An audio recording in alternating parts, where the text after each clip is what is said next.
(11월 27일) 미국 주요 뉴스입니다. 신종 코로나 바이러스 확산에 대한 우려에도 불구하고 미국 최대 명절인 추수감사절을 맞아 지난 일주일 동안 600만여 명이 항공기 여행에 나선 것으로 알려졌습니다. 미국 교통안전청 TSA 집계에 따르면 지난 20일 이후 600만여 명이 공항 검색대를 통과한 것으로 나타났습니다. 특히 추수감사절 전날인 25일에는 미 전역에서 107만여 명이 항공편을 이용해 여행을 한 것으로 집계됐습니다. 이는 코로나가 미국을 강타한 지난 3월 16일 이후 최대 규모입니다. 또 지난 20일에서 24일까지 닷새 동안에도 약 500만 명의 미국인이 항공편을 이용해 여행한 것으로 나타났습니다.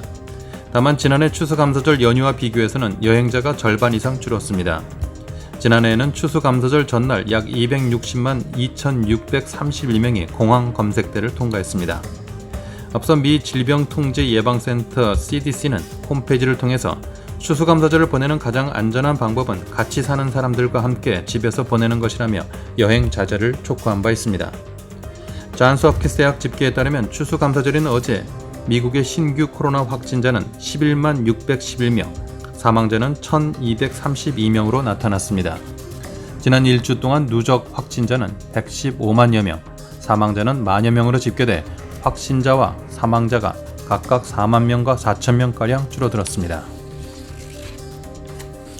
최근 미국과 유럽, 아시아 등에서 신종 코로나 바이러스 재확산이 두드러진 가운데 전 세계 누적 확진자가 6천만 명을 넘어섰습니다.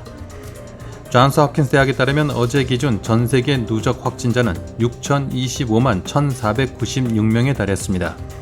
미국이 1,027만 9천여 명으로 가장 많았고, 이어 인도가 922만 2천여 명, 브라질이 611만 8천여 명, 프랑스가 222만 1천여 명, 그리고 러시아와 스페인이 뒤를 이었습니다.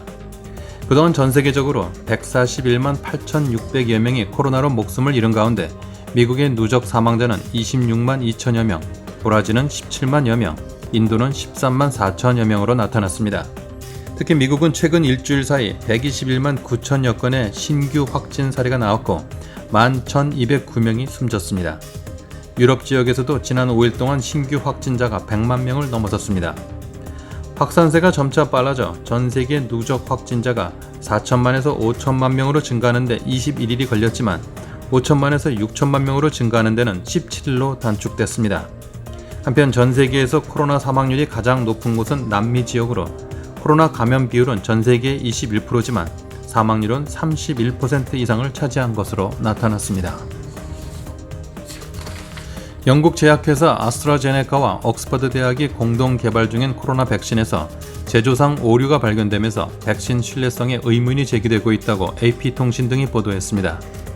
앞서 아스트라제네카는 자사 백신의 임상 3상 시험에서 한 달 간격으로 1회 접종분을 2회 투여했을 때 면역 효과가 62%로 나타났지만 1차 접종에서 1회 접종분의 절반만 투여하고 2차 접종 때 전량을 투여했더니 효과가 90%까지 증가했다고 발표했습니다. 옥스퍼드 대학은 어제 성명을 통해 당초 임상시험 계획은 모든 참가자에게 1회분 전량을 투약하는 것이었지만 농도 오류로 절반만 투약하게 됐다고 밝혔습니다. 또 관계 당국과 이 문제를 논의하고 두 그룹에 대한 후기 임상시험을 완료하기로 합의했으며 제조상 문제는 수정됐다고 설명했습니다. 아스트라제네카의 메네 팽갈로스 부사장은 1회분의 절반만 접종한 것은 행운이었다고 말했습니다. 하지만 전문가들은 1회분의 절반만 접종한 그룹이 상대적으로 적은 규모라서 나타난 결과가 실제 효능인지 통계상 우연인지 규명하기 어려운 것으로 평가한다고 언론은 전했습니다. 아스트라제네카에 따르면 임상시험에서 백신 전량을 2번 접종한 사람은 8,895명이지만 1차에서 절반만 투여한 사람은 2,741명입니다. 전문가들은 1회분의 절반만 투약한 사람 가운데 면역력이 상대적으로 떨어지는 55세 이상에 전혀 포함되지 않은 점도 결과의 신뢰성에 의문을 갖게 한다고 밝혔습니다. 조 바이든 미국 대통령 당선인은 신종 코로나 바이러스 재확산과 관련해 우리는 서로가 아닌 바이러스와 싸우고 있다는 점을 기억해야 한다고 말했습니다. 바이든 당선인은 미국의 최대 명절인 추수감사절을 하루 앞둔 25일 영상을 통한 연설에서 이 같은 메시지를 전했습니다. 바이든 당선인은 지금은 이 싸움에서 마음을 단단히 먹고 노력을 배가하고 다시 헌신해야 할 순간이라며 미국은 이 전쟁에서 지지 않을 것이라고 강조했습니다. 또 추수감사절 연휴 기간 대가족 모임을 피하고 마스크 착용과 사회적 거리두기를 유지할 것을 촉구하면서 이런 조치는 그 어떤 것도 정치적 성명이 아니며 모두 과학에 근거한 것이라고 말했습니다. 이번 대선과 관련해선 미국은 완전하고 공정하며 자유로운 선거를 치르고 그 결과를 존중한다면서 이 나라의 국민과 이 땅의 법은 다른 어떤 것도 용납하지 않을 것이라고 밝혔습니다. 바이든 인수위원회의 게이트 배트필드 대변인은 정권 인수 작업에 속도를 내고 있으며 지난 며칠간 이른 진전에 고무되고 있다고 밝혔습니다. 한편 백악관이 어제 국가정보국의 대통령 1일 보고와 관련해 바이든 당선인과의 접촉을 승인함에 따라 오는 30일 바이든 당선인에 대한 첫 정보 브리핑이 이뤄질 것으로 알려졌습니다.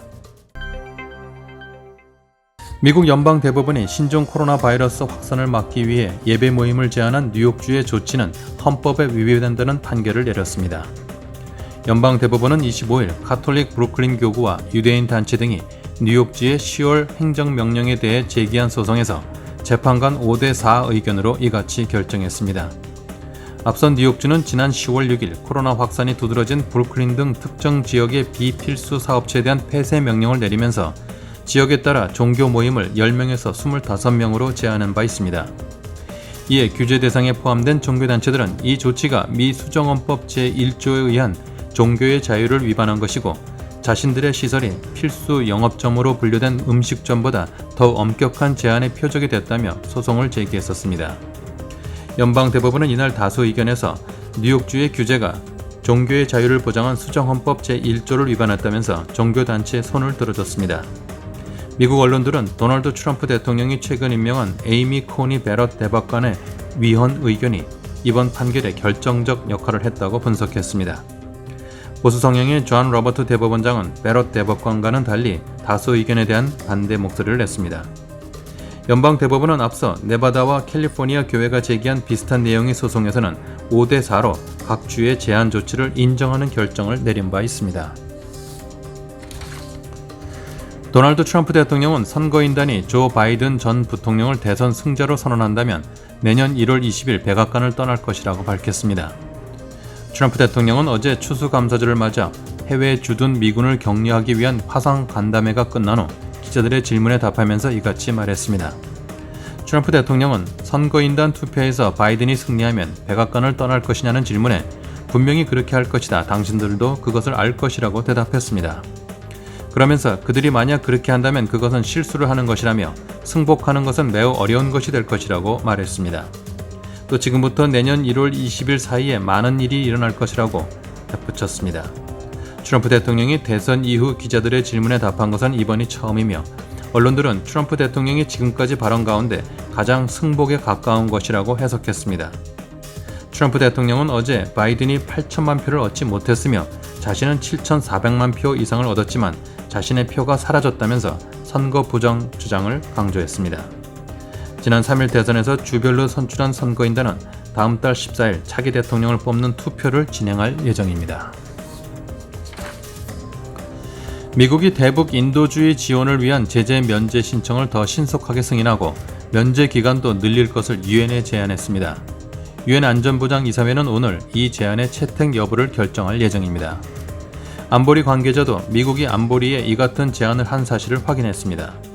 앞서 로이터 통신은 안보리 산하 대북제재위원회가 제재 면제 절차를 간소화하고 기간도 늘리자는 미국의 제안을 검토하고 있다고 보도한 바 있습니다.